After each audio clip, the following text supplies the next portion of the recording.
හරි අද අපි මේ කොටස කතා කරන්නේ ජෛවපත් තාක්ෂණවේදී දෙක කොටස එසේ එකක් තමයි අපි අද සාකච්ඡා කරන්න යන්නේ. අපි එහෙනම් බලමු මුලින්ම තියෙන ප්‍රශ්නේ.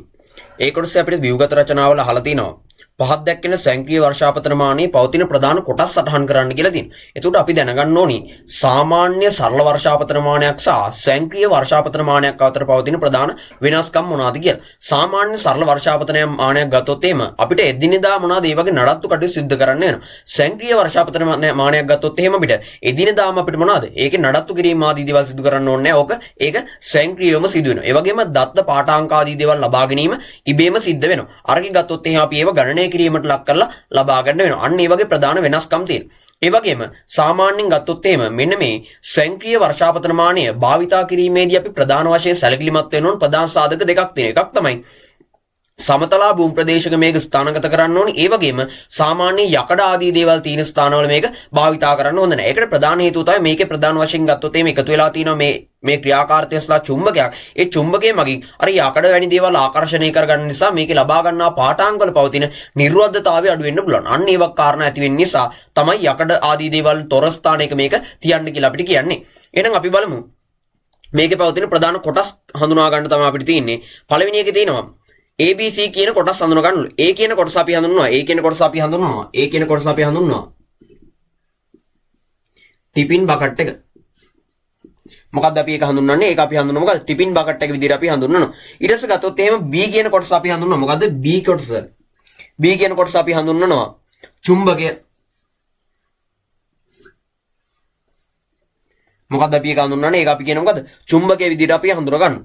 C කියන කොටස අපි හඳුන්වනවා රේන් කවුන්ටර්. මොකද අපි ඒක හඳුන්වන රේන් කවුන්ටර් කියලා අපි හඳුන්වනවා. සාමාන්‍ය මේ ටිපින් බකට් එක ගත්තොත් එහෙම සාමාන්‍ය මිලිමීටර 5ක වගේ ජල ප්‍රමාණයක් තමයි පිරෙන්නේ. මේ චුම්බකයේ මගින් තමයි ගත්තොත් එහෙම මෙන්න මේ වගේ ටිපින් බකට් එකක් තියෙනවා. සාමාන්‍යයෙන් ගත්තොත් මේක එක පැත්තක සාමාන්‍යයෙන් ගත්තොත් මිලිමීටර 5ක වගේ ජල ප්‍රමාණයක් එකතු වුණාට පස්සේ ඒ ටික හැලෙනවා. හැලුණාට පස්සේ මෙතන තියෙන ගත්තොත් මෙතන තියෙනවනේ සංවේදකයක්. ඒ සංවේදකයේ මගින් තීරණය කරගන්නවා එක් අවස්ථාවක ජල ඉවත් වුණා කියලා. ඒකෙන් තමයි ගිහිල්ලා ගත්තොත් එහෙම රේන් කවුන්ටරේ අදාළ ගාන පාඨාංගේ ලබා ගැනීම හැකියාවක් තියෙන්නේ. අන්න ඒ විදිහට තමයි ලබා ගැනීම හැකියාවක් තියෙන්නේ. ඊළඟට අපෙන් අහනවා දෙවෙනි ප්‍රශ්නේ. දෙවෙනි ප්‍රශ්නේ අපිට තියෙනවා මොකද්ද? දෙවෙනි ප්‍රශ්නේ තියෙනවා ස්වයංක්‍රීය වර්ෂාපතන මානයෙන් මීට අමතරව ලබා ගන්න පුළුවන් පාඨාංග මොනවද කියලා අහනවා. ආදාළ ලබා ගන්න පුළුවන් පාඨාංග මොනවද කියලා අහනවා වර්ෂාපතන ප්‍රමාණයට අමතරව. ලබා ගන්න පුළුවන් පාඨාංග විදිහට අපි හඳුන්වන එකක් තමයි අපිට ලබා ගන්න පුළුවන් වර්ෂාපතන තීව්‍රතාවය. අපිට මොනවද ලබා ගන්න පුළුවන්? වර්ෂාපතන තීව්‍රතාවය ලබා ගන්න පුළුවන්. ඒ වගේම ගත්තොත් එහෙම වර්ෂාපතන මොකද්ද? කාල සීමාව ලබා ගන්න පුළුවන්. එතකොට ගත්තොත් එහෙම මොකද්ද? ප්‍රධාන කොටස් දෙකක් ලබා ගන්න පුළුවන් මේ ස්වයංක්‍රීය වර්ෂාපතන මානයෙන්. එකක් තමයි වර්ෂාපතන තීව්‍රතාවය ලබා ගන්න පුළුවන් වර්ෂාපතන කාල සීමාව. ඒක කාල සීමාවක් තුළදී කොච්චරක් ආවද? අන්න ඒ වගේ දේවල් අපිට දැනගැනීමේ හැකියාවක් තියෙනවා මොනවාද? මෙන්න මේ ස්වයංක්‍රීය වර්ෂාපතන මානය භාවිතා කිරීම නිසා. ඊළඟට ගත්තොත් එහෙම ඊළඟට අපෙන් අහනවා B ප්‍රශ්නේ. ඒකේ අහනවා සිසුන් කණ්ඩායමක් අපෙන් අහනවා මොකද? සිසුන් කණ්ඩායමක් පසේ දුෂ්‍ය ඝනත්වයේ මැනීමේ පරීක්ෂණයේදී ලබාගත් දත්ත තියෙනවා. එකක් තමයි පස්නියේදී ලබාගත් සිලින්ඩරයේ උස සිලින්ඩරයක් තියෙනවලු. ඒ සිලින්ඩරයේ උස දීලා තියෙනවා ගත්තොත් එහෙම නා සෙන්ටිමීටර 10ක් උසයිලු. ඊට පස්සේ ගත්තොත් මේ මෙන්න මේ හරස්කඩ වර්ගඵලය දීලා තියෙනවා 35යි වර්ග සෙන්ටිමීටර කියලා දීලා තියෙනවා.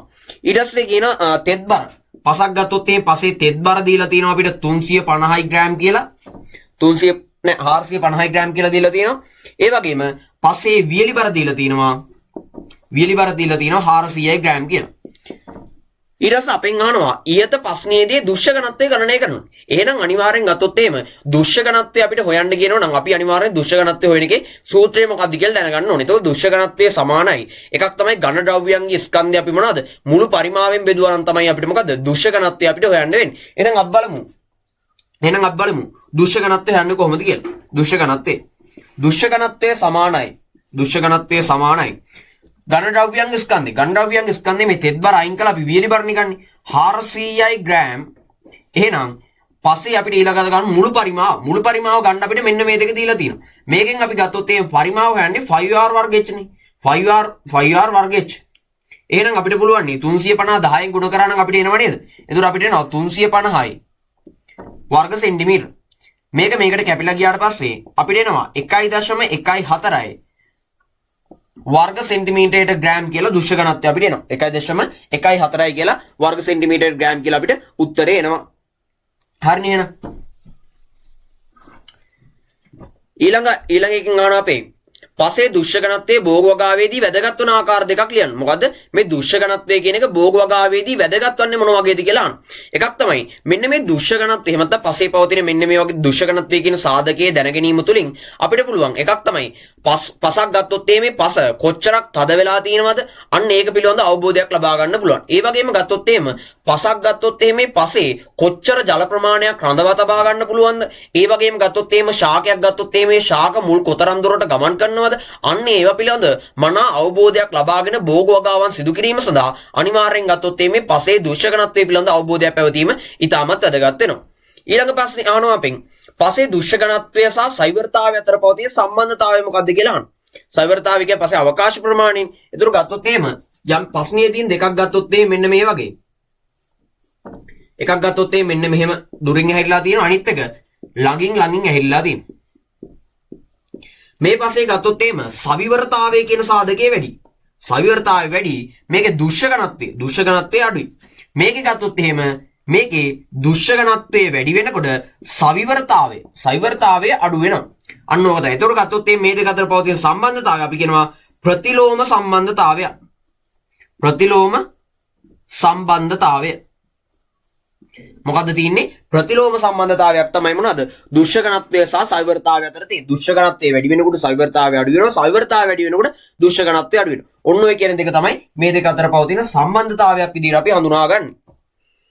ඊළඟ ප්‍රශ්නේ අපෙන් අහනවා පහත දැක්වෙන ඉඩමක් මැන සිතියම් ගත කිරීම සඳහා ධම්මල් ක්‍රමයේ යොදාගෙන පාඨාංක ලබාගෙන තිනවලු. හරි. එහෙනම් අපිට කියන 1.50000 පරිමාණය අනුව සිතියම් මැදීමේදී පහත සඳහන් ගණනය. ඒ කියන්නේ මෙන්න මේ 1.50000 සිතියම් නිර්මාණය කිරීමේදී අපි කොහොමද අහනවා? මෙන්න මේ ඒ කියන්නේ මීටර 50 සීමාව මීටර 30 ඒ වගේම ගත්තොත් මේ මීටර 40 සීමාව කොහොමද අපි සිතියමක නිර්මාණය කරගන්න පරිමාණයට අනුව සකස් කරගන්නේ කොහොමද කියලා අහනවා. අපෙන් අහනවා මේකේ අහනවා මුලින්ම ප්‍රධාන ධම්මල් රේඛාවේ දිග මොකක්ද කියලා. එතකොට අපි මේකේ දැනගන්න ඕනි ප්‍රධාන ධම්මල් රේඛාව කියන්නේ මොකක්ද? ඒක කොහොමද අපි ඒක අයිඩෙන්ටිෆයි කරගන්නේ කියලා. එතකොට ගත්තොත් සාමාන්‍යයෙන් අපි මේ වගේ සිතියමක් දීලා තිබ්බට පස්සේ දිගින් වැඩිම රේඛාව තමයි අපි මොනවද? ප්‍රධාන ධම්මල් රේඛාව විදිහට අපි හඳුනගන්නේ. එතකොට මේකේ දිගින් වැඩිම රේඛාව තමයි මීටර 50 කියන එක.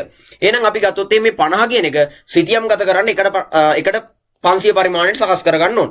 එහෙනම් අපි බලමු 1 සෙන්ටිමීටරයකින් පෙන්වන්නේ 5 මීටර නම් අපි කියනවා 50 මීටර වලින් කොච්චරද පෙන්වන්නේ කියලා කියනවා. එහෙනම් අපිට එනවා 10 සෙන්ටිමීටර තමයි මොනවද මේකෙන් පෙන්වන්නේ. ඊළඟට අපිට අහනවා AC පාදේ AC රේඛාවේ දිග ගණනය කරනලු. මොකද AC රේඛාවේ දිග ගණනය කරනලු. ඒතර AC රේඛාව ගත්තොත් මීටර 40යි. එහෙනම් 1 සෙන්ටිමීටරයකින් පෙන්වන්නේ මීටර 5ක් නම් අපි කියනවා 40කින් පෙන්වන්නේ කොච්චරද කියලා අහනවා. ඒතර අපිට 40කින් පෙන්වන ගාන අපිට එනවා 8 සෙන්ටිමීටර කියලා එනවා. 8 සෙන්ටිමීටර කියලා එනවා. ඊළඟ පාදය BC පාදය සෙන්ටිමීටර 30ක් දිගයි.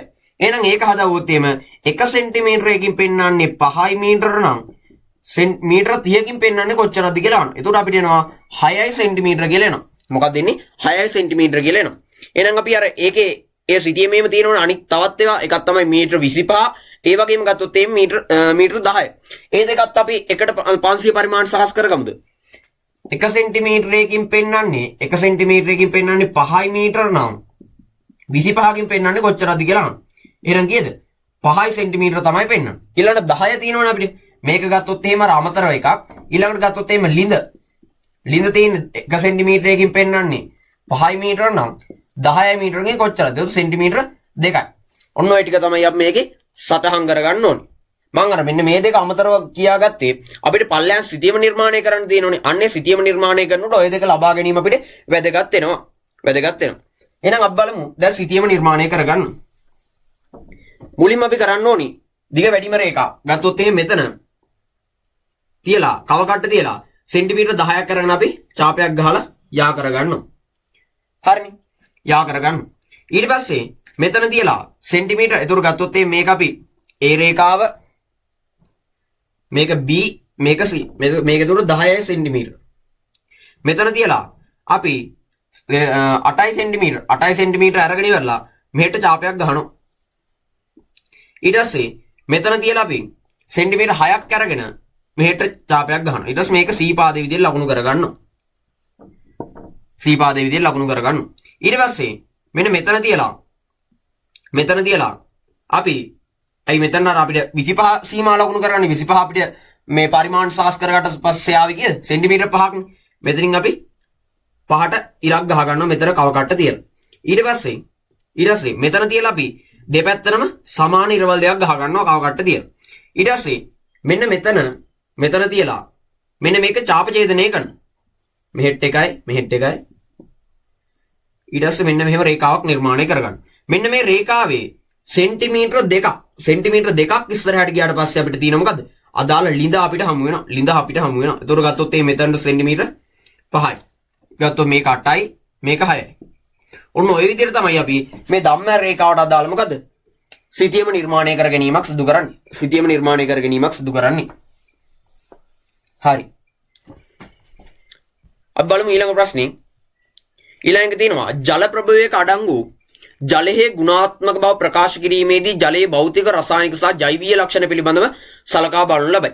ජල ප්‍රභවයේ ජෛව විද්‍යාත්මක ඔක්සිජන් ඉල්ලුම බයොලොජිකල් ඔක්සිජන් ඩිමාන්ඩ් එක නිරීක්ෂණය කිරීමේදී ජල සාම්පලයේ බීජ අවශෝෂණය කළ යුතු උෂ්ණත්වය සහ කාලපරාසය අපිට අහනවා. මොකක්ද එතකොට මේ BOD අගය කියලා කියන්නේ? BOD අගය විදිහට අපි හඳුනා ගන්නවා යම්කිසි ජල ප්‍රභවයක් ගත්තොත් මේ ජල ප්‍රභවයේ කාබනික ද්‍රව්‍ය තියෙනවනේ. අන්නේ කාබනික ද්‍රව්‍ය ටික අපිට ඉවත් කරගන්න ඕන නම් ස්වායු ශුද්ධ ජීවීන් භාවිතා කළා. ඒ ස්වායු ශුද්ධ ජීවීන්ට අවශ්‍ය කරන ඔක්සිජන් ප්‍රමාණයට තමයි අපි මොකක්ද කියන්නේ? BOD අගය එහෙම නැත්නම් බයොලොජිකල් ඔක්සිජන් ඩිමාන්ඩ් එක කියලා අපි හඳුන්වන්නේ. එතකොට මෙන්න මේ සඳහා නියමිත උෂ්ණත්ව පරාසයක් සහ නියමිත කාලවකවානුවක් තියෙනවා. උෂ්ණත්ව පරාසය අපි හඳුනා ගන්නවා 20 සෙල්සියස් කියලා. දින ගණන දින 5ක සීමාවක් තමයි අපි පවත්වා ගැනීමක් සිදු කරන්නේ. දින 5ක සීමාවක් තමයි අපි පවත්වා ගැනීමක් සිදු කරන්නේ. ඊළඟ එකේ අපෙන් අහනවා වියලි කලාපයේ ජල ප්‍රභවයන්හි දක්නට ලැබෙන తాවකාලික හා ස්ථිර කඨිනත්වයට හේතු වන ප්‍රධාන රසායනික සංයෝග දෙක බැගින් ලියන්න. මොකද්ද වියලි කලාපයේ තියෙන කඨිනත්වයට බලපාන රසායනික සාධක සංයෝග මොනවද කියලා අපෙන් අහනවා. එකක් තමයි తాවකාලික කඨිනත්වය සඳහා බලපාන. తాවකාලික කඨිනත්වය සඳහා බලපානවා තමයි. එකක් තමයි කැල්සියම් බයිකාබනේට්. ඒ සඳහා බලපාන එකක් තමයි. ඒ සඳහා බලපානවා කැල්සියම් බයිකාබනේට්. ඒ වගේම මැග්නීසියම් බයිකාබනේට් කියන සංයෝග බලපානවා මොනවාද? මෙන්න මේ తాවකාලික කඨිනත්වය සඳහා බලපාන රසායනික සංයෝග විදිහට අපි හඳුනා ගන්න. මොනවද රසායනික සංයෝග විදිහට අපි හඳුනා ගන්න. ඊට පස්සේ අපි හඳුනා ගන්නවා මොනවද ස්ථීර කඨිනත්වය සඳහා බලපාන සාධක. ස්ථීර කඨිනත්වය සඳහා බලපාන සාධක විදිහට අපි හඳුනා ගන්නවා. එකක් තමයි කැල්සියම් ක්ලෝරයිඩ්. ඒ වගේම මැග්නීසියම් ක්ලෝරයිඩ්. මොනවාද? කැල්සියම් ක්ලෝරයිඩ්, මැග්නීසියම් ක්ලෝරයිඩ් කියන දේවල් බලපාන මොනවාද? ස්ථීර කඨිනත්වය ඇතිවීම සඳහා. මෙන්න මේ කඨිනත්වය කියන සාධකයේ ඇතිවීම නිසා සාමාන්‍යයෙන් ගත්තොත් එහෙම භාවිතා කරන ජලමල් ආදී දේවල් අවහිර වීම, ඒ වගේම අපි ජලය උණු කිරීම සඳහා ගන්නා භාජන ආදී දේවල් අවහිර වීම, අන්න ඒ වගේ දේවල් නිර්මාණය වීමේ හැකියාවක් තියෙන මොනවාද? මේ කඨිනත්වයේ ජලයේ අධික වීම නිසා. එතකොට ගත්තොත් මෙන්න මේක ඇති වෙනවන తాවකාලික කඨිනත්වයක්. අන්නේ తాවකාලික කඨිනත්වය අපිට ජලය උණු කිරීමට ලක් කළ මොනවාද? අපිට ඉවත් කිරීමේ හැකියාවක් තියෙනවා. ඒ වුණාට ජලයේ ඇති වෙනවන ස්ථිර කඨිනත්වය. අන්නේ ස්ථිර කඨිනත්වය අපිට ජලය උණු කිරීමට ලක් කළ ඉවත් කරන්න බෑ. ඒ සඳහා අපිට මොනවද? නකරිකාරක වැනි දේවල් භාවිතා කිරීමට ලක් කළා තමයි ඒ කඨිනත්වය අපිට ඉවත් කරන්න වෙන්නේ. ඊළඟ ප්‍රශ්නෙන් අපෙන් අහනවා ඔබ සඳහන් කළ తాවකාලික කඨිනත්වයට බලපාන රසායනික සංයෝගය ජල සාම්පලයකින් ඉවත් කිරීම සඳහා ගන්න පුළුවන් ක්‍රියාමාර්ග. එතකොට මම කිව්වා මොනවාද? తాවකාලික කඨිනත්වයේ කියන දේ ඉවත් කරන්න ගන්න පුළුවන් ප්‍රධාන අපිට ගන්න පුළුවන් සොලියුෂන් එකක් විදිහට තමයි ගන්න පුළුවන් වෙන්නේ. මොනවාද? ජලය උණු කිරීමට ලක් කිරීම අපිට පුළුවන් මොනවාද? සොලියුෂන් එකක් විදිහට ගන්න පුළුවන්.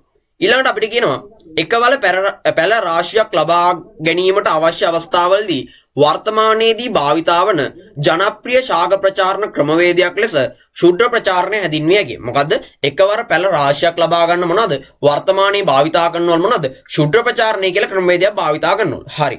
එහෙනම් අපෙන් අහනවා මෙහිදී වෛරස් රෝග වලින් තොර ශාක ලබාගත හැකි ක්‍රමවේදයක් වෙන්නේ මොකද්ද කියලා අහනවා. මොකද්ද? වෛරස් වලින් තොර ශාකයක් ලබා ගන්න අපිට මොනවද? ගන්න පුළුවන් ක්‍රමවේදය මොකක්ද කියලා අහනවා. ඒ සඳහා අපිට ගන්න පුළුවන් ක්‍රමවේදය තමයි අග්‍රස්ත විභාජක රෝපණය. මොනවද අපි ඒකට කියන්නේ? අග්‍රස්ත විභාජක රෝපණය. ඒ කියන්නේ ශාකයක් ගත්තොත් ඒ මොනවා ශාකයේ ටිකෙන් ටික වර්ධනය වෙනකොට මෙන්න මේ ඉහළ කොටසේදී මොනවාද ශාකයේ වර්ධනය වීම දායක වන අග්‍රස්ත විභාජක පඩක අන්න ඒවා ප්‍රධාන වශයෙන් ගත්තොත් ඒ මොනවාද වෛරස් වලින් තොර ඒවා විදියට තමයි අපි හඳුනගන්නේ. ඒතර මෙතනින් පටක් කොටසක් අරගෙන අපි නිර්මාණය එහෙම නැත්නම් ශාක පැල් ලබා ගන්න යොදාගත්තොත් එහෙම අපිට පුළුවන් මොනවාද වෛරස් වලින් තොර ශාකයක් ලබා ගන්න පුළුවන්.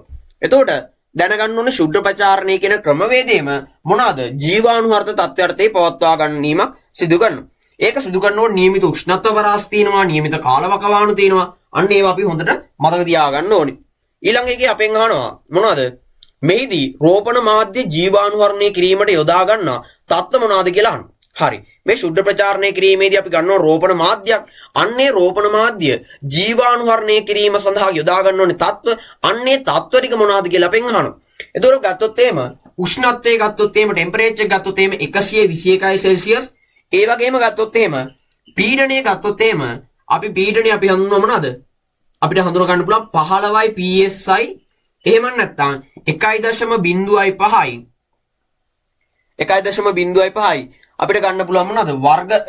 වර්ග සෙන්ටිමීටරයට කිලෝග්‍රෑම් විදියට ගන්න පුළුවන්. අන්න ඔය කියන ඒකකයේ දෙකින් අපිට මොනවාද? පීඩනය ගණනය කරගන්න පුළුවන්. ඒ වගේම ගත්තොත් එහෙම කාලය ගත්තොත් එහෙම සාමාන්‍ය මිනිත්තු 15ත් 20ක් අතර ප්‍රමාණයක් තමයි අපි මේ සඳහා භාවිතා කරන්නේ. ඔන්න ඔය කියන කාරණා ටික අපි අනිවාර්යෙන් ගත්තොත් ඒ මොනවාද? මෙන්න මේ මාධ්‍යයක් රෝපණය කිරීමේදී එහෙම නැත්නම් ගත්තොත් ඒ ජීවාණුහර්ථ මාධ්‍යයක් ජීවාණුහරණය කිරීමේදී අපි යොදා ගන්න ඕන තත්ත්ව විදියට අපි හඳුනගෙන තියෙනවා.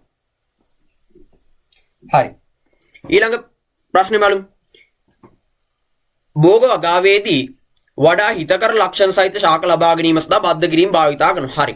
භෝග වගා කරනකොට යම්කිසි හිතකර ලක්ෂණ තියෙනවා නම් ඒවා පවත්වාගෙන යන්න අපි මොනවද? බද්ධ කිරීම කියන ක්‍රියාවලිය අපි භාවිතා කරනවා. අපෙන් අහනවා රූපයේ දැක්වෙන බද්ධ ක්‍රමය මොකක්ද කියලා අහනවා. මේ රූපයේ දැක්වෙන බද්ධ ක්‍රමය මොකක්ද කියලා අහනවා. මොකද්ද මේ බද්ධ ක්‍රමය? මේ බද්ධ ක්‍රමයට අපි කියනවා නමක්. ඒකට අපි කියනවා සමීප බද්ධය කියලා. මොකද්ද? සමීප බද්ධය. මොකද්ද අපි ඒකට කියන්නේ? සමීප බද්ධය කියලා කියනවා. මේ සමීප බද්ධය භාවිතා කරනවා සාමාන්‍යයෙන් මූල මණ්ඩලයේ තියෙනෝනේ. මේ මූල මණ්ඩලයේ ගත්තොත් ඒ මොනවද? ඊට දුර්වල ශාක තියෙනෝනේ. අන්නේ දුර්වල ශාක වලට අමතර මූල මණ්ඩලයක් ලබා දෙන්න තමයි මොනවද? මෙන්න මේ සමීප බද්ධය කියන එක අපි භාවිතා කරන්නේ. අපෙන් අහනවා මෙම බද්ධ ක්‍රමයේ ගොරක වගාවේදී මදක් වෙනස් අයුරකින් සිදු කරයි. මෙහිදී බද්ධය සාර්ථක වීමෙන් පසු ග්‍රාහකයේ දෙකම එක් අනුජයක් පවත්වා ගනී. එමගින් ගොරකා ශාකයට අත්කර දෙන විශේෂ වාසිය මොකක්ද? විශේෂ වාසිය තමයි එකක් තමයි මේ ස්වාභාවිකව ගත්තොත් මේ ගොරක ශාකයේ මූල මණ්ඩලය ඉතාමත් දුර්වල මූල මණ්ඩලයක් තමයි තියෙන්නේ. ඒකින්ද මොනවාද මේ ගොරක ශාකයට අමතර මූල මණ්ඩලයක් ලැබීම තමයි මේකේ පවතින මොනවාද ප්‍රධාන වාසිය විදිහට අපි හඳුනගන්නේ. හරි. ඊළඟ ප්‍රශ්නේ බලමු. සංවෘත නිවාසයක් තුල ගව පාලනය සිදු කිරීම මගින් කිරි දෙවීම සඳහා ස්වයංක්‍රීය කිරි දෙවීමේ යන්ත්‍ර භාවිතා කිරීම කිරි නිෂ්පාදනය වැඩි කිරීමක් සිදු කරයි. එක් ගවයාගේ අනන්‍යතාව හඳුනා ගැනීමට එක් ගවයා පිළිබඳ තොරතුරු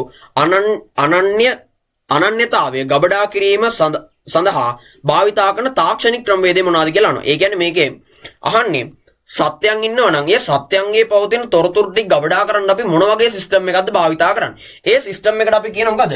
RFID ක්‍රමවේදය කියලා කියනවා. මොකද්ද? RFID ක්‍රමවේදය. RFID ක්‍රමවේදය කියලා කියනවා. මෙන්න මේ ක්‍රමයේ තියෙන සුවිශේෂත්වය තමයි එකක් තමයි සතුන්ට මේ අවස්ථාවේදී එන්නත් කළාද තියෙන්නේ. සතුන්ගේ මේ අවස්ථාවේ කිරි අරගෙන තියෙන්නේ. ඔවුන්ට ආහාර ලබා දීමක් සිදු කරලා තියෙන්නේ. මොන හරි රෝග තත්ත්ව තියෙනවද? මොන්ගේ වයස කොච්චරද? අන්න ඒ කියන සියලුම සාධක අපිට එකවර ලබා ගැනීමේ හැකියාවක් තියෙන මොනවද? මෙන්න මේ RFID ක්‍රමවේද භාවිතා කිරීම තුළින්. ඒ වගේම ගත්තොත් එහෙම සතුන්ගේ පවතින පෞද්ගලික තොරතුරු සියලුම දේවල් මෙන්න මේ ක්‍රමවේදය මගින් අපිට ලබා ගැනීමේ හැකියාවක් තියෙනවා. ඒ නිසා සතුන් නියමිත ආකාරව කළමනාකරණය කර ගැනීමෙන් පවත්වා ගන්න අපිට මේ ක්‍රමවේදය මොනවාද? ඉතාමත් වැදගත් වෙනවා. ඊළඟ ප්‍රශ්نين අපි අහනවා කිරි දෙවීමේ යන්ත්‍රයක පහත දැක්වෙන එක් කොටස්වල කාර්යයන් ලියන්න කියලා කියනවා. ඒ කියන්නේ සාමාන්‍යයෙන් අපි කතා කරන කිරි දෙවීම යන්ත්‍ර ප්‍රධාන ආකාර කීපයක් ගැන කතා කරනවා. ඒකේ ගව ගාලේ කිරි දෙවීම යන්ත්‍ර අන්න ඒ වගේ යන්ත්‍ර ගැන අපි කතා කරනෝනේ. මෙන්න මේ යන්ත්‍රවල යම්කිසි මූලධර්ම ක්‍රියාත්මක වෙනවා. ඒ කියන්නේ එක් කාර්යය සඳහා මොනවාද මූලධර්ම ක්‍රියාත්මක වෙනවා. ඒ අතර කිරි දෙවීමට අවශ්‍ය කරන චූෂණ බලය ලබා ගන්න මොකද්ද භාවිතා කරන්නේ කියලා අහනවා. මොකක්ද අපෙන් අහන්නේ කිරි දෙවීම සඳහා අවශ්‍ය කරන චූෂණ බලය ලබා ගන්න මොකෙන්ද කියලා අහනවා. මේ කිරි දෙවීම සඳහා අවශ්‍ය කරන චූෂණ බලය ලබා ගන්නේ ඒකට අපි කියන මොකද්ද රික්තක පොම්පේ කියලා කියනවා. මොකද්ද අපි ඒකට කියන්නේ රික්තක පොම්පේ. රික්තක මොකද්ද? රික්තක පොම්පේ කියලා කියනවා. කිරි දෙවීම සඳහා අවශ්‍ය කරන චූෂණ බලය ලබා ගන්න මොකද්ද? මෙන්න මේ රික්තක පොම්පේ භාවිතා කළා තමයි මොනවද ඒ සඳහා අවශ්‍ය කරන චූෂණ බලය ලබා ගන්න. ඊළඟට අපි කියනවා කිරි දෙවීමේදී තනපුඩු වලට අවශ්‍ය කරන රිද්මයානුකූල හැකිලීම් සහ පුළුල් වීම උත්තේජන ලබා ගන්න මොකෙන්ද කියලා අහනවා. ඒක ලබා ගන්න අපි මොනවද භාවිතා කරන්නේ? මේ උපකරණයේ තියෙන කොටසක්. අපි ඒකට කියන මොනවද? පසුර කියන කොටස. මොකද්ද අපි ඒකට කියන්නේ? පසුර කියන කොටස භාවිතා කරලා තමයි මොනවද? ඒ සඳහා අවශ්‍ය රිද්මයානුකූල හැකිලීම් සහ පුළුල් වීම ලබා ගැනීමක් සිදු කරන්නේ. ඊළඟට අපි කියනවා පීඩන විචල්්‍ය පෙන්වීම සඳහා. ඒ කියන්නේ ගත්තොත් මේ සඳහා අවශ්‍ය කරන මොනවද? අර තනපුඩු වලට ගත්තොත් අර කොපු නියමිත ආකාරව සවි නොවන අවස්ථාවන් වලදී, ඒ වගේම අදාළ නලවලදී ලීක් පවතින අවස්ථාවලදී අන්න ඒ වගේ දේවල් අපිට අයිඩෙන්ටිෆයි කරගන්න අපිට භාවිතා කරන්න පුළුවන් එකක් තමයි මොනවද? රික්තක මානය. මොකද්ද අපි කියන්නේ ඒකට? රික්තක මානය. රික්තක මානෙන් අපිට පුළුවන් මේවා නියමිත ආකාරව සවි වෙලාද අන්න ඒ ලක්ෂණ අපිට හඳුනා ගැනීමේ හැකියාවක් තියෙන මොනවාද? මෙන්න මේ රික්තක මානය අපි භාවිතා කිරීමක් සිදු කරොත් එම්. ඊළඟට D කොටසේ අපිට කියනවා. D කොටසේ අපිට කියනවා මොනවාද? බොයිලර් කුකුල් මස් කර්මාන්තයේ ශ්‍රී ලංකාවේ ප්‍රචලිත කර්මාන්තයක්ලු. මේදී කුකුලන් ඝාතනය කිරීමට පැය 8කට 24කට පෙර ආහාර ලබා දීම නතර කිරීමේ ප්‍රධාන අරමුණු මොනවාද කියලා අහනවා. මේ ආහාර නතර කිරීමේ ප්‍රධාන අරමුණු තමයි ගත්තොත් එහෙම එකක් තමයි සාමාන්‍යයෙන් ගත්තොත් එහෙම මේ පැය 8කට 24කට පෙර අපි මේ සතුන්ට ආහාර ලබා දීමක් සිදු කරා කියලා කිසිදු ආකාරයක මුන්ගේ ශරීර වර්ධනයීමක් සිදුවන්නේ. අන්න ඒක තමයි. ඒ නිසා මදදානශුන් ගත්තොත් එහෙම මොනවද? මුදල් අපතේ යෑමක් සිදු වෙනවා. මොනවද? මුදල් අපතේ යෑමක් සිදු වෙනවා. ඒ වගේම තමයි සාමාන්‍යයෙන් ගත්තොත් එහෙම මේ කාලවකවානුව තුළ අපි ආහාර ලබා දීමක් සිදු කරොත් ඒ මොන්ගේ ආහාරන ජීර්ණ ක්‍රියාවලිය ආරම්භ වෙනවා. මේ ආහාර ජීර්ණ ක්‍රියාවලිය ආරම්භ වීම නිසා ගත්තොත් එහෙම මොනවද? මස් නිෂ්පාදනයේ පවතින ගුණාත්මක භාවය අඩු වෙනවා. ඔන්න ඔය කියන කාරණා පදනම් කරගෙන තමයි මොනවද? මොවුන්ට පැය 8කට 24කට පෙරවත් අපි ආහාර ලබා දීම නතර කිරීමේ ක්‍රියාවලියක් අපි සිදු කරන්නේ. ඊළඟ ප්‍රශ්නයෙන් අපෙන් අහනවා කුකුලන් ඝාතනයෙන් පසු පිහාටු ඉවත් කිරීම පහසු කිරීමට අනුගමනය කරන ක්‍රියාවලිය මොකක්ද කියලා. ඒ ක්‍රියාවලියට අපිට කියනවා ස්කෙල්ඩින් කියලා අපි හඳුන්වනවා. මොකද? ස්කෙල්ඩින් කියලා අපි හඳුන්වනවා. එහෙම නැත්නම් අපි කියන මොකක්ද ඒකට? ආතප්ත කිරීම. මොකක්ද අපි කියන්නේ? ආතප්ත කිරීම. ඒ සඳහා භාවිතා කරන සෙල්සියස් 51 59 උෂ්ණත්වයේ තප්පර 30 120ත් අතර කාල සීමාවක් අපි පවත්වා ගන්නවා. ගත්තොත් මෙන්න මේ කාල සීමාව ගත්තොත් එහෙම කාල සීමාව වැඩි වුණොත් හරි උෂ්ණත්වයේ වැඩි වුණොත් හරි ගත්තොත් එහෙම මොනවාද? මස් තැම්බෙනවා. මස් තැම්බීමට ලක් වෙනවා. අඩු වුණොත් එහෙම පිහාටු ගැලවීම අපහසු වෙනවා. පිහාටු ගැලවීම අපහසු වීමක් සිදු වෙනවා. මෙන්න මේ උෂ්ණත්ව පරාසීම අපි අනිවාර්යෙන් පවත්වා ගන්න ඕනේ. මේ කාල සීමාවෙත් අපි පවත්වා ගැනීමක් සිදු කරොත් ගුණාත්මක භාවයෙන් යුතු අර මොනවාද? ඒකේ තියෙන මොනවාද? පිහාටු වැනි දේවල් අපිට ඉවත් කිරීමේ හැකියාවක් තියෙනවා. එහෙම නැත්නම් අපිට පුළුවන් මොනවද? උණු ජලයේ ගිල්ලීම ඔන්න ඔය කියන කාරණාත් අපිට සිදු කිරීමක් සිදු කරන්න පුළුවන්. ඊළඟට අපිට කියනවා විවිධාංගීකරණය කරන ලද කුකුල් මස් නිෂ්පාදනයක් සඳහා උදාහරණයක් දක්වන්න ඕන. මොනවාද? විවිධාංගීකරණය කරන ලද කුකුල් මස් නිෂ්පාදනයකට උදාහරණයක් බැගින් ලියන්න කියලා කියනවා. උදාහරණ කීපයක් තියෙනවා. ඒ අතරින් ගත්තොත් එහෙනම් අපි බහුලව භාවිතා කරන එකක් තමයි මීට් බෝල් අනිත් එක තමයි මොනවද? සොසේජස්. ඔන්න ඔය කියන නිෂ්පාදන දෙක මොනවද අපි බහුලව භාවිතා කරන මොනවද? විවිධාංගීකරණය කරන ලද ආහාර දෙකක් විදිහට අපි හඳුනගෙන තියෙනවා. ඊළඟට අපිට කියනවා විජලනය කරන ලද එළවලු නිෂ්පාදන ක්‍රියාවලියේදී පූර්ව ප්‍රතිකර්මණයක් ලෙස සුබ්‍රීකරණය කිරීමේ අරමුණු දෙකක් ලියන්න. මොකද්ද මේ සුබ්‍රීකරණය කියන ක්‍රියාවලියක් සිදු කිරීමේ ප්‍රධාන අරමුණු මොනවද කියලා අහනවා. එකක් තමයි මේකේ අරමුණු කිහිපයක් තියෙනවා. එකක් තමයි අපිට පුළුවන් මොනවද මේ සුබ්‍රීකරණය කිරීමට ලක් කිරීම නිසා මේ ආහාර නිෂ්පාදනයේ පවතින එන්සයිමීය ක්‍රියාවලිය තියෙනවනේ. අන්නේ එන්සයිමීය ක්‍රියාවල ටික අපිට පුළුවන් මොනවද අක්‍රිය කරලා දාන්න පුළුවන්. ඒ වගේම අපිට පුළුවන් මෙන්න මේ ආහාර නිෂ්පාදනයක තියෙනවනේ වාතය. අන්නේ වාතයේ වැනි දේවල් අපිට මොනවද ඉවත් කරලා තියන්න පුළුවන්. ඒ වගේම අපිට පුළුවන් තවත් පුළුවන් මේ ආහාර නිෂ්පාදනයක මතු පිටින් ඉන්නෝනේ ශුද්ධ ජීවිකාන්. අන්නේ මතු පිටින් ඉන්න ශුද්ධ ජීවිකාන් අපිට ඉවත් කරලා දාන්න පුළුවන්. ඒ වගේම ගත්තොත් ඒ මොනවද ආහාර නිෂ්පාදනයේ පවතින පරිමාව අඩු කරන අන්න ඒ වගේ දේවල් සිදු කිරීමේ හැකියාවකුත් තියෙනවා අපිට මොනවද? මෙන්න මේ ආහාර නිෂ්පාදනයකට සුබ්‍රීකරණය කිරීමේ පවතින අපිට ප්‍රධාන වාසි එහෙම නැත්නම් ගත්තොත් එහෙම අරමුණු විදිහට අපිට ඒව හඳුනා ගන්න පුළුවන්. ඊළඟට අපිට කියනවා ද්‍රවමය කිරි අංශුකරණයකට ලක් කිරීමේදී විසිරි වියලනේ ඇති උපාංග මොනවද කියලා එකක් තමයි මේ ද්‍රවමය කිරි තියෙනවනේ. අන්නේ ද්‍රවමය කිරි අංශු කිරීමේ ක්‍රියාවලියක ලක් කරන එකක් තමයි කිරි නිෂ්පාදනය වෙනවා, කිරි පෙරීමට ලක් කරනවා. ඊට පස්සේ ගත්තොත් එහෙම ඇවිල්ලා කිරි ටික චූටි චූටි අංශු විදියට පල්ලෙහාට ගෙවනවා. අන්නේ සඳහා භාවිතා කරන මෙන්න මේ උපකරණයට අපි කියන මොකද්ද නම? ඒකට අපි කියන මොකද? ඇටමයිසරය. ඇටමයිසරය කියලා කියනවා. මෙන්න මේ වගේ ගත්තොත් එහෙම එකක් ඇතුළට එන්නේ. මේකෙන් ඊට පස්සේ අපි කරන්නේ මොකද? මෙන්න මේ පැත්තෙන් අපි ගත්තොත් ඒ උණුසුම් වායු ධාරාවක් උඩට යනවා. මොනවද කරන්නේ? උණුසුම් වායු ධාරාවක් උඩට යවන උණුසුම් වායු ධාරාවක් උඩට ගියාට පස්සේ මෙන්න මේ උඩින් එන ගත්තොත් එහෙම විසිරි වියලීමෙන් එන අර කිරි බිඳිති. ඒ වගේ පවතින ජලය ටික වාෂ්ප වෙනවා. ජලය ටික වාෂ්ප වෙලා ගිහිල්ලා අර ඝනමය ද්‍රව්‍යයන් ටික අඩිය තැම්පත් වෙනවා. ඒවා අපි ගත්තොත් ඒ වෙනම නල මාර්ග ඔස්සේ එකතු කරගන්නවා. ඒ විදිහට තමයි අපි මොනවද? කිරි පිටිකිරි විදිහට අපි භාවිතා කිරීමක් සිදු කරන්න. ඔන්න ඔය ක්‍රියාවලිය මගින් ලබා ගන්නා දේවල් තමයි අපි ලබා ගන්න. හරි. ඊළඟට අපිට යනවා අංශුකරණ ලක් කිරීමේදී ජලය වාෂ්ප කිරීම ඉවත් කිරීමේදී වියලන යොදා ගන්නා උපක්‍රමය. හරි. මම ඒතුරු ඒ උපක්‍රමය කිව්වා. ඊළඟට අපිට කියනවා පහත දැක්වෙන ප්‍රධාන පැසවීමේ ආකාර සඳහා දායක වන ශුද්ධ ජීවියා බැගින් සඳහන් කරනවා. මොනවාද මේ පැසවීම ආකාර සඳහා බලපාන ශුද්ධ ජීවියා බැගින් අපිට ලියන්න කියලා කියනවා. එකක් තමයි මෙන්න මේ ලැක්ටික් අම්ල පැසවීම සඳහා මොනවාද? ලැක්ටික් අම්ල පැසවීම සඳහා ශුද්ධ ජීවී කාණ්ඩ කිහිපයක් අපි භාවිතා කරනවා.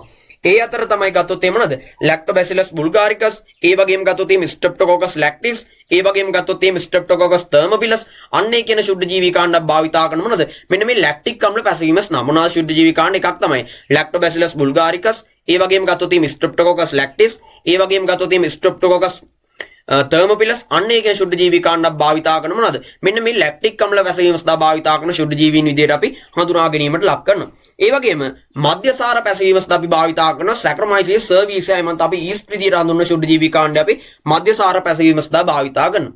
ඒ වගේම ඇසිඩික් අම්ල පැසවීම සඳහා භාවිතා කරනවා අපි කතා කරන මොකද? ඇසිඩෝබැක්ටර් සහ ග්ලුකනෝබැක්ටර් කියන ශුද්ධ ජීවී කාණ්ඩ දෙක අපි භාවිතා කරනවා. මේක අපි SFT සිලබස් එකෙත් අපි කතා කරනවා. ඊට පස්සේ අපි කතා කරනවා පසු අස්වනු හානිය නිසා සිදුවන අස්වනු අපතේ යාම අවම කර ගැනීමෙන් ඉහළ ගුණාත්මක භාවයෙන් යුතු ප්‍රමාණවත් අස්වනක් ලබා ගන්න පුළුවන්. හරි. පසු අස්වනු හානිය අවම කර ගැනීම තුලින් අපිට පුළුවන් මොනවද? ඉහළ ගුණාත්මක යුතු නිෂ්පාදනයක් ලබා ගැනීමේ හැකියාවක් තියෙනවා. හරි. ඊළඟට අපිට කියනවා සූර්ය තාපයෙන් වී වියලීමේදී මතුවන සීමාකාරී සාධක මොනවද කියලා. මේ සූර්ය තාපය භාවිතා කරලා අපි වී වියලීමක් සිදු කරොත් එහෙම ඇතිවන සීමාකාරී සාධක තමයි මේ සඳහා ගත්තොත් එහෙම මොනවද? විශාල මිනිශ්‍රමයක් අවශ්‍ය වෙන එකක් තමයි ඒ ටික ගත්තොත් එහෙම නියමිත ආකාරව දාන්න වෙනවා, අවශ්‍ය අවස්ථාවලදී ගන්න වෙනවා. ඒ වගේම රාත්‍රී කාලයේ සිදු කරන්න බෑ. දවල් රාත්‍රී කාලයට අපිට ඉර නැහැනේ. ඒ අවස්ථාවේදී අපිට භාවිතා කරන්න වෙන්නේ. ඒ වගේම ගත්තොත් එහෙම වර්ෂාපතනයේ නිසා මොනවද? බාධා ඇති වෙන්න පුළුවන්. වර්ෂාපත නිසා බාධා ඇති වෙන්න පුළුවන්. ඒ වගේම තමයි මේකේ ජලය ගත්තොත් එහෙම මොනවද? වී වල පවතින ජලය ඊටා සෙමෙන් ඉවත් වෙන්නේ සමනද? ශ්වසන වේගය වැඩි වෙලා දිලීර රෝග මොනවද? දිලීර රෝග ආදී දේවල් ව්‍යාප්ත එහෙම නැත්නම් දිලීර රෝග ආදී දේවල් ව්‍යාප්ත වීම වැඩි වෙන්න පුළුවන්. අන්න ඒ වගේ දේවල් තමයි මොනවද? මෙන්න මේ සූර්ය තාපය මගින් වී වියලීමේදී ඇති වෙන්න පුළුවන් ප්‍රධාන සීමාකාරී සාධක විදිහට අපි හඳුනා ගැනීමට ලක් කරන්නේ. ඊළඟට අපිට තියෙනවා එළවලු හා පළතුරු අස්වනු නෙලීමේදී යොදා ගන්නා පරිණත දර්ශකවල මැනිය හැකි හා මැනිය නොහැකි භෞතික සාධක නම් කරන්න කියලා වෙන මොනවද? මෙන්න මේ වගේ පවතින මැනින්න පුළුවන් ඒවා සහ මනින්න බැරි ඒ සාධක මොනවද කියලා අපිට කියන්න කියලා කියනවා. එකක් තමයි සාමාන්‍යයෙන් ගත්තොත් මේදී මැනිය හැකි සාධක විදිහට අපිට හඳුනා ගන්න පුළුවන් මොනවද? බර, ඒ වගේම ගත්තොත් විශිෂ්ට ගුරුත්වය, ඒ වගේම මෘදු බව, ඒ වගේම ගත්තොත් දෘඩ බව. අන්න ඒකේ සාධක අපිට මයින්ඩ් පුළුවන් සාධක විදිහට අපි හඳුනා ගන්නවා. ඒ වගේම මයින්ඩ් බැරි සාධක විදිහට අපිට හඳුනා ගන්න පුළුවන් මොනවද? වයනය, ඊට පස්සේ ගත්තොත් ශබ්දය, වයනය, ශබ්දය, ඒ වගේම ගත්තොත් ඊට අමතරව ගත්තොත් මොනවද? සුවඳ. අන්නේ කියන සාධක මොනවද? මයින්ඩ් බැරි සාධක විදිහට අපිට හඳුනා ගන්න පුළුවන්. මොනවද? මයින්ඩ් බැරි සාධක විදිහට අපිට හඳුනා ගන්න පුළුවන්. ඊට පස්සේ ගත්තොත් තුන්වෙනි ප්‍රශ්නේ අපිට දීලා තියෙනවා පහත දී ඇත්තේ බිම් සැකසීම් කටයුතු සඳහා බහුලව භාවිතා කරන උපකරණයල් මොනවාද? බිම් සැකසීම සඳහා බහුලව භාවිතා කරන උපකරණයල් පල්ලෙහා දීලා තියෙන්නේ. මොකද්ද මේ උපකරණය? මේ උපකරණයට අපි කියනවා විශේෂ නමක්. ඒකට අපි කියනවා රොටවේටරේ. ගත්තොත් එහෙම අනිත් භාවිතා කරන නගුල් වලට සාපේක්ෂව සාමාන්‍යයෙන් ගත්තොත් එහෙම තැටි පෝරුව, ඒ වගේ තැටි නගුල අන්න ඒවට අමතරව ගත්තොත් මෙන්න මේ රොටවේටරේ භාවිතා කිරීමේදී මේකේ පවතින සුවිශේෂත්වය තමයි මේ සඳහා එන්ජිමේ බලය අවශ්‍ය වෙනවා. එන්ජිමේ බලය මේ සඳහා දායකත්වයක් ලබා දීමක් සිදු කරොත් තමයි අපිට මේකෙන් නියමිත ආකාරව මේ උපකරණයේ සිදුවන කාර්යයන් අපිට සිදු කරගන්න හැකියාවක් තියෙන්නේ. මේ උපකරණය උඩ අහලා තියෙන මොකක්ද කියලා රොටවේටරය. මෙම උපකරණය ක්‍රියාත්මක කිරීමට අවශ්‍ය කරන කැරකුම් බලය ලබා ගැනීමට භාවිතා කරන ට්‍රැක්ටරයේ ඇති උපාංගය මොකක්ද කියලා අහනවා. ඒ උපාංගයට අපි කියනවා මොකද? PTO දණ්ඩ. එහෙම නැත්නම් අපි කියනවා මොකද? ජවගණු දණ්ඩ. මොකද ජවගණු දණ්ඩ. මොකද අපි කියන්නේ ඒකට ජවගණු දණ්ඩ කියලා කියන. PTO දණ්ඩ එහෙම නැත්නම් ජවගණු දණ්ඩ කියලා අපි කියනවා. ඊළඟට අපිට කියනවා B වගාවේදී ප්‍රාථමික බිම සැකසීම සඳහා වෙනත් උපකරණ භාවිතා නොකර මෙම උපකරණයේ භාවිතා කිරීම වහුලව දක්න ලැබෙනවා. හරි. ඒ සඳහා කුමරු සූදානම් කිරීමේදී ගොවීන් අනුගමනය කළ යුතු පූර්ව ක්‍රියාවලියක් අහන්නේ මොකද්ද කියලා. හරි. මේක ගත්තොත් මේ එන්ජිමේ බලය උපයෝගී කරගෙන මේ උපකරණය ක්‍රියාත්මක කරන නිසා මේකේ පේනවා මේකේ තියෙනවා ගත්තොත් මොනවද? තල තියෙනවා. අන්නේ තල ගත්තොත් මොනවද? ගල් මුල් වලට ඒ වගේම ගත්තොත් මොනවද? වල් ආදී දේවල් ගත්තොත් මේ වගේ එකතු වීම නිසා ගත්තොත් මේ උපකරණයට හානි සිදුවීම ආදී දේවල් සිදු වෙන්න පුළුවන්. ඒ නිසා පූර්ව වශයෙන් අපි ගත්තොත් මේ උපකරණය දාන්න කලින් අදාළ කුඹුර ගත්තොත් ගල් මුල් ආදී දේවල් ඉවත් කරලා වල් ප්ලෑට් වෙන දේවල් ඉවත් කිරීමට ලක් කරලා තමයි මොනවද? මේ උපකරණය අපි දැමීමක් සිදු කරන්න ඕනි. ඊළඟට අපිට අහනවා මෙම උපකරණ භාවිතා කිරීමෙන් පසු නඩත්තු කිරීමේදී අනුගමනය කළ යුතු ක්‍රියාමාර්ග මොනවද කියලා අහනවා. උපකරණ මේවා තිබ්බට පස්සේ භාවිතා කරාට පස්සේ ඒව නඩත්තු කරනකොට අපිට මොනවද කරන්න ඕනේ? එකක් තමයි අපිට කරන්න ඕන දේවල් තමයි එකක් තමයි අපිට පුළුවන් මොනවද? මේවා නියමිත ආකාරව පිරිසිදු කරලා අවුවේ වේලලා අපිට මොනවද අදාළ ස්ථානවල තියන්න පුළුවන්. ඒ වගේම ගත්තොත් එහෙම ගෙවි යන කොටස් තියෙනවනේ ඒවට අපිට ලිහිස් තෙල් දාන්න පුළුවන්. ඒ වගේම ගත්තොත් එහෙම ඊට අමතරව අපිට මොනවද කරන්න පුළුවන් ඉන්නේ? ගත්තොත් එහෙම කැඩිච්ච කොටස් තියෙනවා නම් අපිට ඒව නැවත එකතු කරන්න පුළුවන්. ඒ වගේම වර්ෂාවෙන් පින්නෙන් ආරක්ෂා වන ස්ථානවල තමයි ගත්තොත් එහෙම මොනවද? ඒ වගේ තොර ස්ථානක තමයි අපි මොනවද මේ උපකරණ ස්ථානගත කිරීමක් සිදු කරන්න ඕනි. හරි. ඊළඟට අපිට අහනවා දැව වර්ග ඒවායේ ඝනත්වයන් මෘදු දැව, රුධ දැව සහ කාණ්ඩ දෙකකට බෙදෙනවා. මොකද මෘදු දැව විදියටත් රුධ දැව විදියටත් ප්‍රධාන කාණ්ඩ දෙකකට වර්ගීකරණය කරනවා. දැවල ඝනත්වයේ වෙනස් වීම සඳහා දැවයේ දක්නට ලැබෙන මොනවද? දැවයක් ගත්තොත් මේ දැවේ ඝනත්වයේ වෙනස් වීම සඳහා බලපාන ව්‍යුහාත්මක ලක්ෂණ මොනවද කියලා අහනවා. ව්‍යුහාත්මක ලක්ෂණ ගත්තොත් එකක් තමයි. දැවයක් ගත්තොත් මේ දැවේ පවතින මොනවද? ශෛලම හා ප්ලෝයමීය වාහිනී ප්‍රමාණය. ශෛලම සහ ප්ලෝයමීය වාහිනී ප්‍රමාණයක් තියෙනකොට ඒක දැවේ පවතින මොකද? ඝනත්වයේ වෙනස් වීමක් සිදු වෙන්න පුළුවන්. ඒ වගේම ගත්තොත් තව එකක් තමයි මෘදුස්තර ශෛල සංඛ්‍යාව. දැවයක් ගත්තොත් මේ දැවේ පවතින මොනවද? මෘදුස්තර ශෛල සංඛ්‍යාව. ඒ වගේම ගත්තොත් සෛල බිත්තිය තියෙනවා. අන්නේ සෛල බිත්තියේ පවතින ඝනකම වැනි දේවල් මොනවාද? මෙන්න මේ ගත්තොත් දැවයක පවතින ඝනත්වය කෙරේ බලපාන ප්‍රධාන සාධක විදියට අපි හඳුනා ගන්නවා. ප්‍රධාන සාධක විදියට අපිට හඳුනා ගන්න පුළුවන්. ඊට පස්සේ අපිට කියනවා සෛල කුහරා අන්තර්සෛලීය අවකාශ නොසලකුව විට. මොකද සෛල කුහරයි අන්තර්සෛලීය අවකාශයි නොසලකුවාට පස්සේ මේ පර්ණත දැවයක පවතින ඝනත්වය කොච්චරද කියලා අහනවා. ඒක අපි පාඩම් කරගන්න ඕන එකක්. ඒක අපි කියනවා මොකද? 1500යි ඝන මීටරයට කිලෝග්‍රෑම් කියලා කියන මොනවාද? ඝන මීටර කිලෝග්‍රෑම් 1500ක ප්‍රමාණයක් කියලා කියන ඝන මීටර කිලෝග්‍රෑම් 1500ක ප්‍රමාණයක් තමයි අපි එහිදී සලකන්නේ. ඊළඟට අපිට කියනවා දැව කැබැල්ලක් මගින් දක්වන පහත සඳහන් ශක්තිය ආකාර සඳහා භාවිතා කරන වදන් ලියන්න කියලා කියන්නේ. ගත්තොත් දැව කැබැල්ලක් පොඩි වීමට දක්වන ප්‍රතිරෝධය. දැව කැබැල්ලක් ගත්තොත් මෙන්න මෙහෙම දැව කැබැල්ලක් තියෙනවා. ඒක මේ පැත්තෙන් අපි මෙන්න මෙහෙම මේ බලයන් දෙකක් එකතු කරාට පස්සේ ගත්තොත් මේක පොඩි වීමට දක්වන ප්‍රතිරෝධයට අපි කියන මොකද්ද? ඒකට අපි කියනවා සම්පීඩන ප්‍රබලතාවය. මොකද්ද? සම්පීඩන ප්‍රබලතාවය කියලා කියනවා. ඒ වගේම දැව කැබැල්ලක් අරගෙන දෙපැත්තට ඇදීමට ලක් කරොත් දැව කැබැල් දෙක අපි මොනවද? මේ දෙපැත්තට ඇදීමට ලක් කරොත් අපි ඒකට කියනවා මොකද්ද? ආතන්‍ය ප්‍රබලතාවය. ආතන්‍ය ප්‍රබලතාවය කියලා කියනවා. ආතන්‍ය ප්‍රබලතාවය කියලා කියනවා. ඒ වගේම දැව කැබැල් දෙකක් මෙන්න මෙහෙම තිබ්බට පස්සේ මේ දෙක එකිනෙක අතර ලිස්සා යෑමට දක්වන ප්‍රතිරෝධය. අන්න ඒකට අපි කියනවා මොකද්ද? විරූපණ ප්‍රබලතාවය. මොකද්ද අපි කියන්නේ? විරූපණ ප්‍රබලතාවය. විරූපණ ප්‍රබලතාවය කියලා කියනවා. ඔන්න ඔය තමයි අපි හඳුනාගන්නේ. ඊළඟට අපිට කියනවා දිසිති පොල් නිෂ්පාදනය කිරීමේ ක්‍රියාවලිය පියවර 5 ගැලීම් සටහන දක්වනවා. මොකද්ද? දිස්ති පොල් නිෂ්පාදනය කිරීමේ ක්‍රියාවලියේ ගැලීම් සටහන 5ක් දක්වනවා. ඒක අපිට ප්‍රධාන මෙම ක්‍රියාවලියේදී කපාගත් පොල් මද කැබලි ජීවාණු මරණය ඊට අමතරව අපිට තියෙන මොකද්ද? මේකේ පියවරේ මේ පියවරවල දක්වලා නැති කොටස් කීපයක් තියෙනවා. පළවෙනි එක තමයි මොකද? පොල් ගෙඩි පදම් කිරීම, ඊට පස්සේ පොල් ලෙලි ගැසීම, ඊට පස්සේ ගත්තොත් මොනවද? කටුව ඉවත් කිරීම. ඊළඟ ක්‍රියාවලිය තමයි මොකද? කටුව ඉවත් කිරීම. කටුව ඉවත් කිරීම, ඊළඟ එක තමයි මොනවද? ඊළඟ එක අපි ගත්තොත් එහෙම මොනවද? කුරුට්ට ඉවත් කිරීම. කුරුට්ට ඉවත් කිරීම. ඊට පස්සේ ගත්තොත් එහෙම ජීවාණු වර්ණය කිරීම, මද කැපීම. ඊළඟ එක ගත්තොත් එහෙම තුන්වෙනි ස්ටන්ඩ් අපි ගත්තොත් එහෙම මොනවද? වියලීම. ඔන්න ඒ ක්‍රියාවලිය තමයි මේක සිදු වෙන්න ඕනේ.